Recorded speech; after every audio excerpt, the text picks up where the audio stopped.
پارہ نمبر 3 کے پہلے رکوع کی۔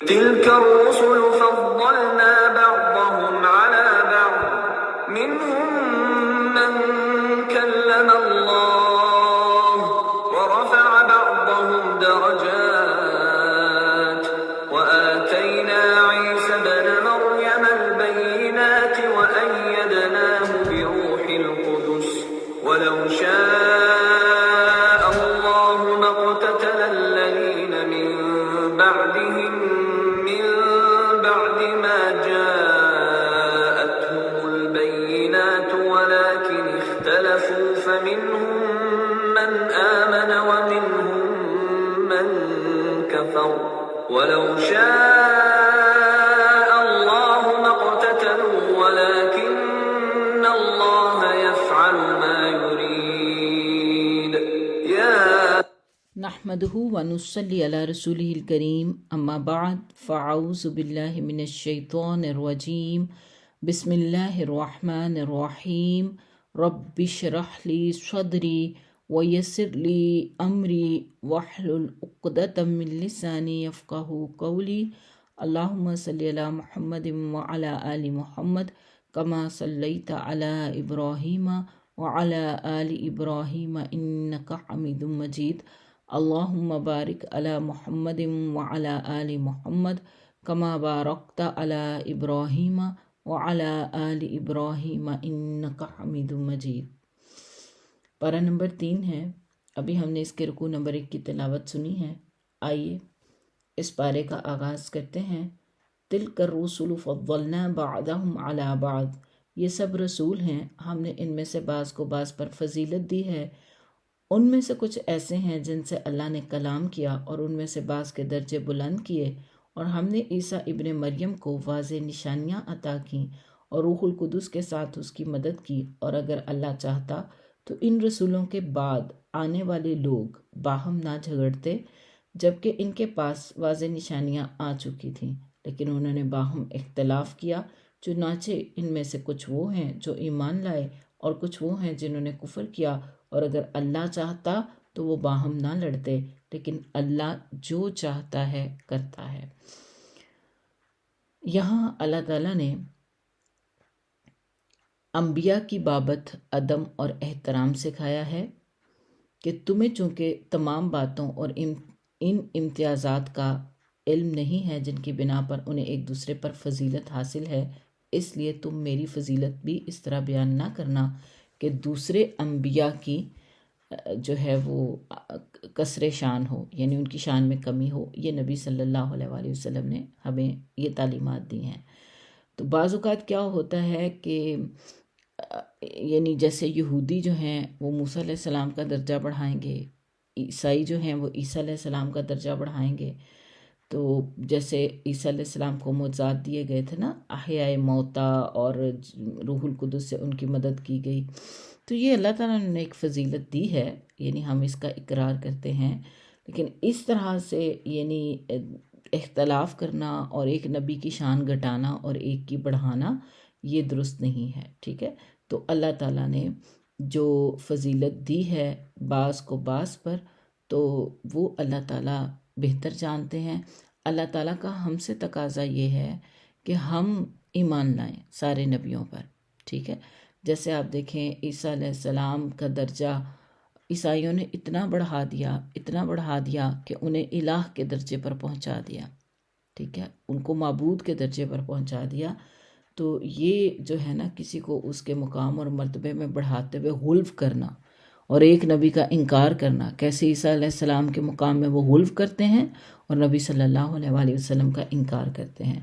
آپ صلی اللہ علیہ وآلہ وسلم نے فرمایا کہ تم مجھے انبیاء کے درمیان فضیلت مت دو، ٹھیک ہے۔ تو اس سے ایک دوسرے کی فضیلت کی نفی لازم نہیں آتی۔ اللہ نے جو مقام جس کو دیا ہے وہ اس کا ہے، لیکن اس کا مطلب یہ ہے کہ ہمیں تمام انبیاء کا احترام کرنا ہے، تمام انبیاء کا ادب کرنا ہے، اللہ نے جو مقام جس کو دیا ہے اس کا اقرار کرنا ہے۔ دیکھیں اللہ تعالیٰ نے موسیٰ علیہ السلام کو بھی معجزات دیے تھے نا، لاٹھی کا معجزہ اور ید بیضا کا معجزہ، اور اسی طرح اللہ تعالیٰ نے انہیں تورات عطا کی تھی۔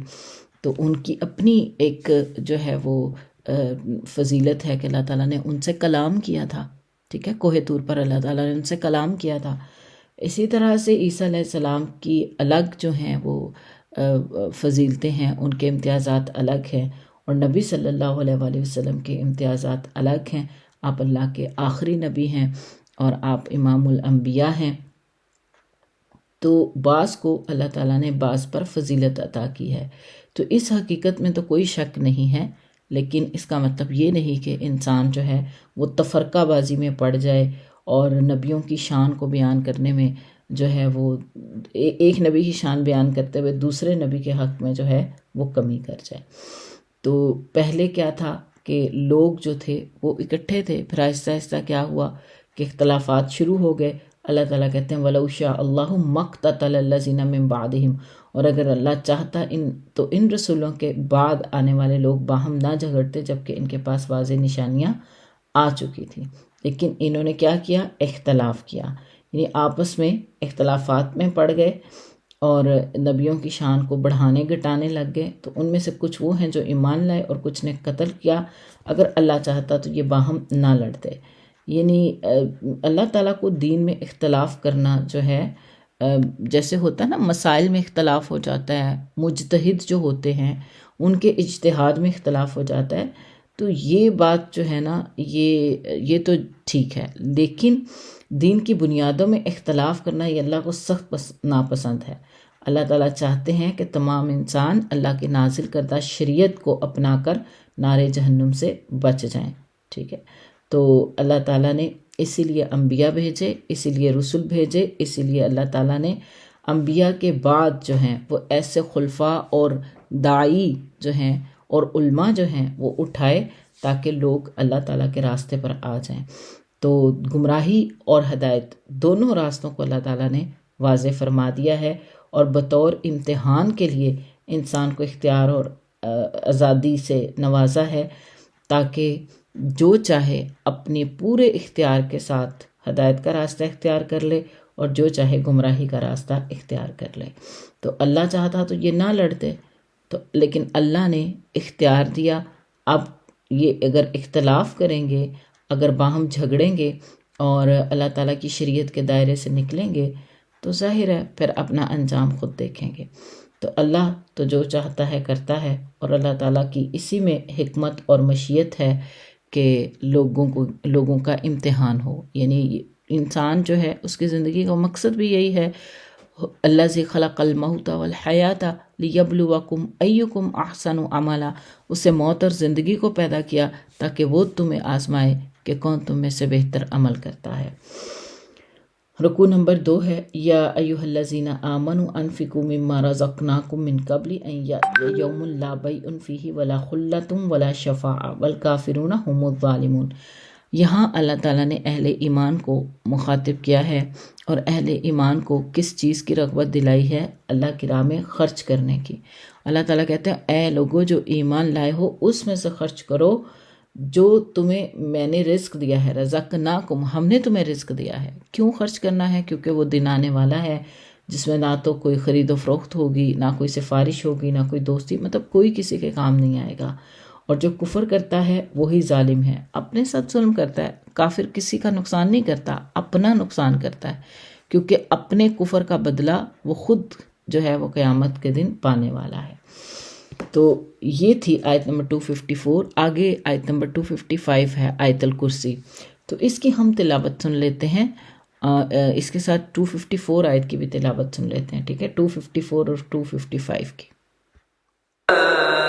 أيها الذين آمنوا أنفقوا مما رزقناكم من قبل أن يأتي يوم لا بيع فيه ولا خلة ولا شفاعة والكافرون هم الظالمون۔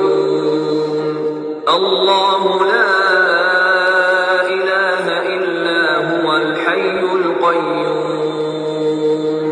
لا تأخذه سنة ولا نوم،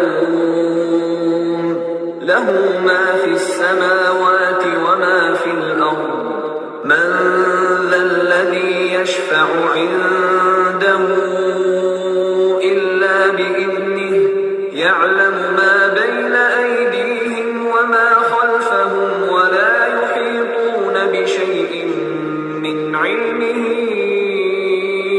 إلا بما شاء وسع كرسيه السماوات والأرض ولا يؤوده حفظهما وهو العلی العظیم۔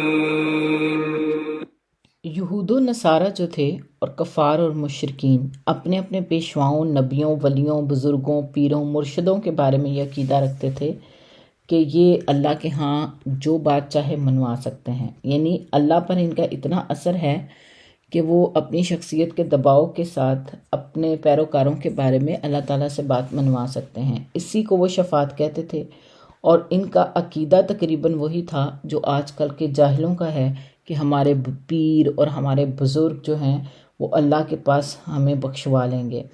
تو اس آیت میں یہ جو پچھلی آیت نمبر 254 ہے، اس میں بتایا گیا ہے کہ اس دن نہ تو خرید و فروخت ہوگی اور نہ کوئی دوستی اور نہ کوئی سفارش کام آئے گی۔ اور پھر اس کے بعد آیت الکرسی میں بھی بتایا گیا ہے کہ اللہ کے ہاں سفارش ہوگی، لیکن اللہ کی اجازت کے بغیر کوئی سفارش نہیں کر سکے گا۔ آیت الکرسی جو ہے اس میں اللہ تعالیٰ کی صفات بیان کی گئی ہیں۔ یہ آیت الکرسی ہے جس کی صحیح احادیث سے بڑی فضیلت ثابت ہے، مثلاً یہ کہ یہ آیت قرآن کی عظیم آیت ہے، بلکہ اعظم ہے، سب سے بڑی آیت ہے۔ ہر فرض نماز کے بعد اس کی پڑھنے کی بڑی فضیلت ہے، کیونکہ نبی صلی اللہ علیہ وسلم کی حدیث ہے جس نے فرض نماز کے بعد آیت الکرسی پڑھی اس کے اور جنت کے درمیان بس موت ہے، ٹھیک ہے، یعنی وہ موت کے بعد جنت میں داخل ہوگا۔ یہ اللہ تعالیٰ کی صفات جلال کو، اس کی علو شان کو اور اس کی قدرت اور عظمت کو واضح کرتی ہے، ٹھیک ہے۔ تو آیت الکرسی جس میں جو ہے وہ توحید کے بارے میں خاص جو ہے وہ آپ کہہ لیں کہ خاص ایک پیغام ہے، کیونکہ اللہ تعالیٰ نے تو بلایا ہی انسان کو توحید کی طرف ہے تاکہ انسان جو ہے اس کی زندگی جو ہے وہ سنور جائے، سلجھ جائے۔ تو اس آیت میں ہم جو قرآن کی عظیم آیت ہے، اس میں ہم انشاءاللہ تعالیٰ اللہ تعالیٰ کی صفات کو بھی دیکھیں گے، اور اس میں ہم دیکھیں گے کہ یہ اللہ تعالیٰ کی شان کو بیان کرتی ہے، اللہ تعالیٰ کی صفات جلال کو بیان کرتی ہے، اللہ تعالیٰ کی قدرت اور عظمت کو بیان کرتی ہے۔ اللہ لا الہ الا هو الحی القیوم، وہ اللہ ہے، اس کے سوا کوئی سچا معبود نہیں، زندہ ہے۔ تو اللہ کوئی معبود نہیں اس کے سوا۔ اللہ تعالیٰ کی کون کون سی صفت بیان ہوئی ہے؟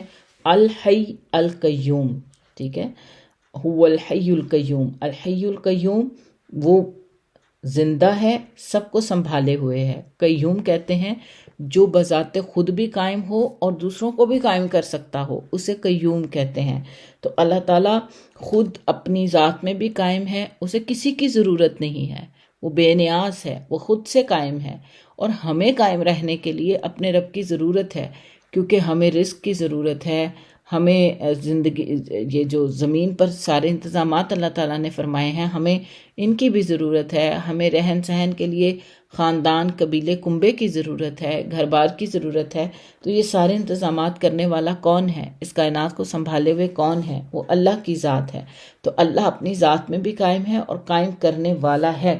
لا تأخذہ سنۃ ولا نوم، اسے نہ تو اونگ آتی ہے نہ نیند۔ نیند جو ہوتی ہے نا، اس میں انسان کو ارد گرد کا کچھ نہیں پتہ ہوتا، وہ سو رہا ہوتا ہے، غافل ہوتا ہے۔ لیکن جب اونگ ہوتی ہے نا، اونگ میں یہ نیند کی اور جاگنے کی درمیانی کیفیت ہوتی ہے کہ انسان پر نیند کا کافی غلبہ ہوتا ہے، لیکن اس کو کچھ نہ کچھ آوازیں اور کچھ نہ کچھ جو ہے نا باہر کی چیزیں بھی پتہ چل رہی ہوتی ہیں کہ ارد گرد کیا ہو رہا ہے، لیکن وہ نیند میں جا رہا ہوتا ہے۔ تو وہ اونگ کی سی کیفیت ہوتی ہے، ابھی وہ گہری نیند نہیں ہوتی، نیند سے پہلے کی جو کیفیت ہوتی ہے نا، جس میں انسان نیند میں جا رہا ہوتا ہے، اس میں بھی انسان اپنے حواس کھونا شروع کر دیتا ہے نا۔ اس میں بھی آپ دیکھیں ایک اونگ طاری ہو اور کسی کے ہاتھ میں آپ جو ہے وہ کچھ پکڑا دیں تو اس سے گر جائے گا۔ تو اللہ تعالیٰ جو اس کائنات کا نظام تھامے ہوئے ہے، اسے نہ تو اونگ آتی ہے، یعنی نیند کا ہلکا سا جھٹکا بھی نہیں آتا اسے، نہ اونگ آتی ہے نہ نیند آتی ہے۔ لہو ما فی السماوات و ما فی الارض، جو کچھ آسمانوں میں ہے اور جو کچھ زمین میں ہے سب اسی کا ہے۔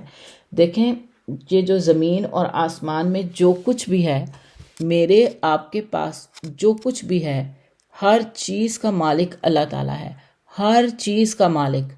ہم کہتے ہیں نا یہ میرا گھر ہے، یہ میرا فلاں ہے، یہ میری جگہ ہے، یہ کوئی بھی چیز جس کے آپ مالک ہیں، آپ کے پاس لیپ ٹاپ ہے، آپ کے پاس کتابیں ہیں، آپ اسٹوڈنٹس کی بات کر رہی ہوں، آپ کے پاس جو کچھ بھی ہے، یہ سب کس کی عطا ہے؟ یہ اللہ کی ہے، اور یہ ہمارا مکمل طور پہ نہیں ہے، کیونکہ اگر ہمارا ہوتا تو سدا ہمارے پاس رہتا، ہم نے اسے چھوڑ کے قبر میں چلے جانا ہے۔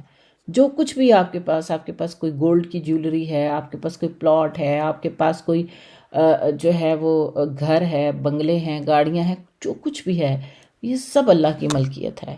کیوں؟ کیونکہ دیکھیں انسان آتا ہے نا عارضی طور پہ، تھوڑی دیر کے لیے اس کو اللہ تعالیٰ استعمال کے لیے اس کی ملکیت میں دے دیتا ہے، اس کے بعد اس نے چھوڑ کے پیچھے والوں کے لیے پھر آگے چل پڑنا ہوتا ہے۔ تو جو کچھ بھی ہے نا اس زمین اور آسمان میں، ہر چیز اللہ تعالیٰ کی ہے۔ من ذا الذی یشفع عندہ الا باذنہ، کون ہے جو اس کے سامنے اس کی اجازت کے بغیر سفارش کر سکے؟ جیسا کہ ابھی میں نے پیچھے آپ کو بتایا ہے کہ اہل کتاب جن کا عقیدہ بگڑ چکا تھا، وہ یہ سمجھتے تھے کہ ہمارے جو جن کے ساتھ ہمارا مطلب تعلق ہے، جیسے انبیاء ہیں، رسل ہیں، یا ولی ہیں، یا اسی طرح سے بتوں کو، اہل مکہ نے بتوں کو اللہ کا شریک بنایا ہوا تھا اور سفارشی سمجھتے تھے، تو اپنے پیروں کو، اپنے مرشدوں کو، اپنے بزرگوں کو، ولیوں کو، پیشواؤں کو یہ سمجھتے تھے کہ اللہ کے ہاں سفارش کر لیں گے۔ تو اللہ نے کہا من ذا الذی یشفع عندہ الا باذنہ، کون ہے جو اللہ کے سامنے سفارش کر سکے اس کی اجازت کے بغیر؟ یعنی یہ خود ساختہ عقیدے ہیں کہ اللہ تعالیٰ نے ان کے سفارشی ہونے کی کوئی سند نازل کی ہے کہ یہ سفارش کریں گے اور میں ان کی سفارش فلاں فلاں کے حق میں قبول کر لوں گا۔ تو انسان کو اپنا عقیدہ درست رکھنا چاہیے کہ سفارش بھی اللہ کے حکم سے ہوگی اور اہل توحید کے لیے ہوگی۔ یعلم ما بین ایدیہم وما خلفہم، جو کچھ لوگوں کے سامنے ہے اور جو کچھ ان کے پیچھے ہے، یعلم وہ جانتا ہے۔ تو اللہ تعالیٰ کو ہر چیز کا علم ہے، لوگ جو کچھ چھپائیں، جو کچھ ظاہر کریں، جو ان سے پہلے گزر گیا، جو ان کے ساتھ پیش آنے والا ہے، ہر چیز کا علم اللہ تعالیٰ کو ہے۔ وَلَا يُحِيطُونَ بِشَيْءٍ مِّنْ عِلْمِهِ إِلَّا بِمَا شَاءَ، کسی چیز کو اپنے احاطے میں کوئی اس کے علم میں سے نہیں لا سکتا سوائے اس بات کے جو وہ چاہے۔ تو اللہ تعالیٰ کے علم میں سے کوئی علم نہیں پا سکتا مگر یہ کہ اللہ تعالیٰ چاہے۔ اللہ تعالیٰ اپنے علم میں سے جس کو چاہے جو علم دینا چاہے اللہ تعالیٰ عطا کر سکتا ہے۔ وسیع کرسیہ السماوات والارض، اس کی کرسی نے آسمان اور زمین کو گھیر رکھا ہے۔ کرسی سے کیا مراد ہے؟ بعض نے اللہ تعالیٰ کے قدم رکھنے کی جگہ مراد لی ہے، بعض نے قدرت اور عظمت مراد لی ہے، بعض نے بادشاہی اور عرش مراد لیا ہے۔ لیکن ایک بات یاد رکھیے گا، اللہ تعالیٰ کے اسماء و صفات، یہ اللہ کی صفت ہے نا کہ اس کی کرسی ہے، اللہ تعالیٰ کے اسماء و صفات کے بارے میں جس طرح قرآن اور حدیث میں یہ بیان ہوئی ہیں، ہمیں ایز اٹ از ان پہ ایمان لانا ہے۔ ان کی کیفیت ہم نہیں بیان کر سکتے، ان کی تعویل بھی نہیں کر سکتے۔ جیسے کرسی کی تعویل کی نا بعض لوگوں نے کہ اس کا مطلب قدم رکھنے کی جگہ ہے، اس کی تعویل کرنا، اس کی کیفیت بیان کرنا، اس میں تحریف کرنا یہ جائز نہیں ہے۔ ان پر ایسے ہی ایمان رکھنا ہے جیسے اللہ تعالیٰ نے بیان کیا ہے۔ تو یہاں پہ ہمیں وسیع کرسیہ السماوات والارض، اس کی کرسی نے گھیر لیا ہے آسمانوں اور زمین کو۔ تو کرسی عرش سے الگ چیز ہے، یہی ہمیں یہاں پتہ چلتا ہے اور ہمیں اسی پر ایمان رکھنا ہے۔ اس کی کیا کیفیت ہے اور اس کی جو ہے تعویل بھی ہم بیان نہیں کر سکتے، اس کی کیفیت کیا ہے یہ بھی ہم بیان نہیں کر سکتے، کیونکہ اللہ تعالیٰ نے ہمیں نہیں بتایا، ہم اس کی حقیقت سے بے خبر ہیں۔ تو جس چیز سے بے خبر ہیں اللہ تعالیٰ کے اسماء و صفات کے بارے میں، ان میں بات نہیں کرنی۔ یہی جو ہے یہ عقیدہ ہے اہل سنہ والجماع کا، اور اسی کی پیروی کرنی چاہیے، کیونکہ قرآن و حدیث میں جس طرح اللہ کی صفات بیان ہوئی ہیں، اس کی یہ صفت ہے نا کہ اس کی کرسی ہے، تو ہمیں ایز اٹ از ہی اس پر ایمان لانا ہے۔ وَلَا يَؤُودُهُ حِفْظُهُمَا، اور نہیں تھکاتی اس کو ان دونوں کی حفاظت، یعنی آسمان اور زمین کی حفاظت اللہ کو نہیں تھکاتی۔ آپ دیکھیں انسان ایک پہرے کی ڈیوٹی پہ ہو، یعنی اسے کہیں کی چوکی داری کرنی ہے یا کہیں کی حفاظت کرنی ہے یا کہیں کا انتظام چلانا ہے، تو وہ 8-10 گھنٹے کام کے بعد تھک جائے گا، پھر اسے آرام کی ضرورت پیش آ جاتی ہے۔ لیکن اللہ تعالیٰ جو ہے وہ ازل سے ابد تک یہ اللہ تعالیٰ کے قبضہ قدرت میں ہے، اور اللہ تعالیٰ جو ہے وہ ہمیشہ سے قائم ہے، اور اللہ تعالیٰ ان کی حفاظت فرما رہا ہے، تو اللہ تعالیٰ ان کی حفاظت سے نہیں تھکتا۔ هو العلی العظیم، اور وہ بلند تر نہایت عظمت والا ہے۔ تو اللہ تعالیٰ نہایت عظمت والا ہے، اللہ تعالیٰ بلند تر ہے۔ یہ دیکھیں اللہ تعالیٰ نے اس آیت الکرسی میں اپنی کتنی صفات بیان کی ہیں۔ میں دوبارہ سے دہرا دیتی ہوں، ہم اس آیت الکرسی کو دن میں کئی بار پڑھتے ہیں، 5 نمازوں میں، 5 نمازوں کے بعد سلام پھیرنے کے بعد جب ہم پڑھتے ہیں، یہ اذکار میں سے ہے نماز کے، تو 5 بار تو ہم تب پڑھتے ہیں نا جب نماز کے بعد پڑھتے ہیں، پھر صبح و شام کے اذکار میں بھی یہ شامل ہے، پھر صبح و شام کے اذکار میں ہم اسے پڑھتے ہیں، پھر رات کے سونے کے اذکار میں بھی یہ شامل ہے، پھر ہم رات کو سوتے وقت بھی یہ پڑھتے ہیں۔ تو کتنی بار کم از کم ہم اسے پڑھتے ہیں؟ 8 بار۔ 8 بار تو آپ پڑھتے ہوں گے نا کم از کم، صبح و شام 5 وقت نمازوں کے بعد اور رات کو سونے کے وقت۔ اس کے علاوہ جب بھی انسان کو کبھی کوئی خوف محسوس ہو، کبھی کوئی ڈر محسوس ہو، تو اس وقت بھی انسان کو آیت الکرسی پڑھ لینی چاہیے۔ اس کے پڑھنے کی وجہ سے اللہ تعالیٰ انسان کے لیے ایک حفاظتی فرشتہ مقرر کر دیتا ہے۔ تو یہ آیت جو ہے آیت الکرسی، اس میں اللہ تعالیٰ نے اپنے بہت سارے اسماء و صفات بیان کیے ہیں، جیسے اللہ کا ذاتی نام ہے، الحی القیوم، یہ اللہ تعالیٰ کے صفاتی نام ہے۔ پھر اللہ تعالیٰ کی مزید صفت کیا بیان ہوئی ہے؟ لا تأخذہ سنۃ ولا نوم، کہ اسے نہ اونگ آتی ہے اور نہ نیند آتی ہے، سب کچھ آسمان و زمین میں جو کچھ ہے اس کا ہے، کوئی اس کے خان سے فارش نہیں کر سکے گا مگر اس کی اجازت کے بغیر۔ وہ جانتا ہے جو کچھ ان کے آگے اور جو کچھ ان کے پیچھے ہے، اور اس کے علم میں سے کوئی چیز جو ہے انسان کے ہاتھ میں نہیں آ سکتی مگر جو اللہ چاہے۔ اس کی کرسی نے آسمان و زمین کو گھیر رکھا ہے، اور ان دونوں کی حفاظت اللہ کو نہیں تھکاتی۔ اور پھر آگے کیا صفت بیان ہوئی ہے؟ العلی ہے، العظیم ہے، ٹھیک ہے، وہ بلندتر ہے، نہایت عظمت والا ہے۔ تو یہ اللہ تعالیٰ کی ذات کا تعارف ہے۔ اگر ہم آیت الکرسی پہ بات کریں تو بہت تفصیلی بات ہوگی، تو مختصراً تعارف اللہ تعالیٰ کا آپ کو پتہ ہونا چاہیے، اور کم از کم آیت الکرسی کا ترجمہ تو آپ کو ضرور آنا چاہیے، ضرور آنا چاہیے۔ آپ کو پتہ ہو کہ ہم اللہ تعالیٰ کے کیا اسماء و صفات بیان کر رہے ہیں، اللہ تعالیٰ کی کیا تعریف بیان کر رہے ہیں۔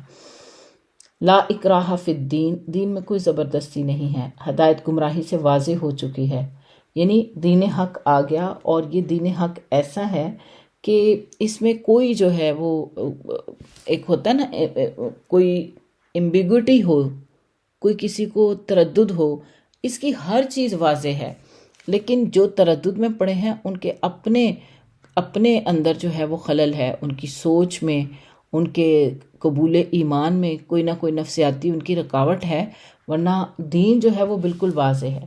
اب دین میں جو ہے نا وہ کوئی سختی نہیں ہے، کوئی جبر نہیں ہے۔ اب اس کا شان نزول اگر ہم دیکھیں تو انصار کے کچھ نوجوان یہودی یا عیسائی ہو گئے تھے، پھر جب یہ انصار مسلمان ہو گئے تو انہوں نے اپنی نوجوان اولاد کو بھی جو یہودی یا عیسائی بن چکے تھے انہیں مسلمان کرنا چاہا، زبردستی بنانا چاہ رہے تھے۔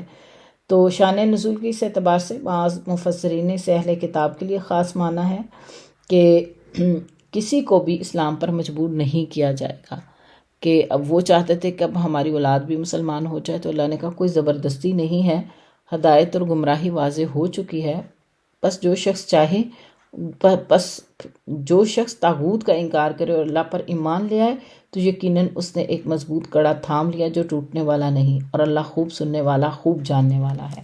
اب یہاں دیکھیے گا کہ اللہ تعالیٰ نے یہ بات واضح کر دی ہے کہ دین کو واضح کر دینا چاہیے، دین کو پہنچا دینا چاہیے، کسی پر کوئی زور زبردستی نہیں ہے کہ وہ لازمی ایمان لے کے آئے۔ تو جو کوئی طاغوت کا انکار کرے گا، طاغوت کسے کہتے ہیں؟ ہر وہ سرکش قوت جو اللہ کے نظام سے ٹکراتی ہو، ہر وہ نظام جو اللہ کے دین سے ٹکراتا ہو، وہ طاغوت ہے۔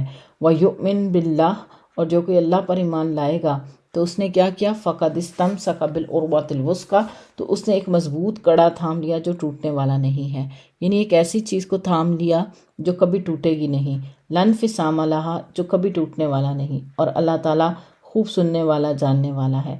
اللہ ان لوگوں کا دوست ہے جو ایمان لائے، وہ ان کو اندھیروں سے نکال کر روشنی کی طرف لے آتا ہے۔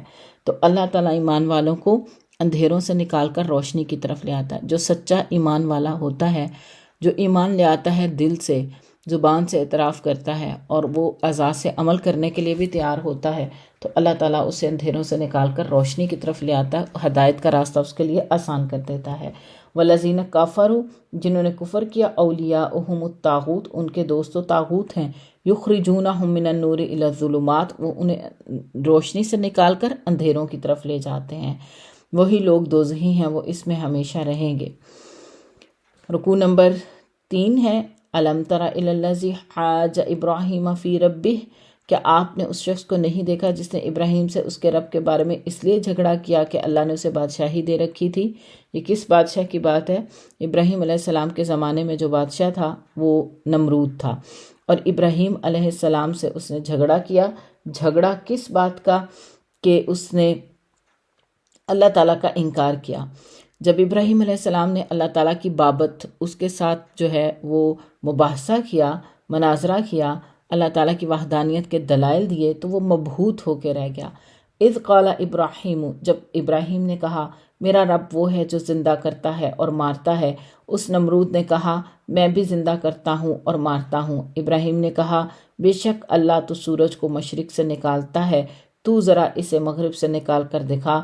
چنانچہ وہ ہکا بکا رہ گیا جس نے کفر کیا تھا، اور اللہ تعالیٰ ان لوگوں کو ہدایت نہیں دیتا جو ظالم ہیں۔ تو اللہ تعالیٰ جو ہے وہ ظالموں کو ہدایت نہیں دیتا۔ اس کے ساتھ ابراہیم علیہ السلام دلیل دے کر بات کر رہے تھے، دلائل کے ساتھ بات کی۔ جب اسے کہا کہ میرا رب وہ ہے جو زندہ کرتا ہے اور مارتا ہے، تو اس نے کیا کیا کہ ایک شخص کو بلایا، 2 لوگ بلائے، ایک کو زندہ رہنے دیا، ایک کو اس نے مروا دیا۔ اسے کہا مارتا تو میں بھی ہوں، زندہ تو میں بھی چھوڑ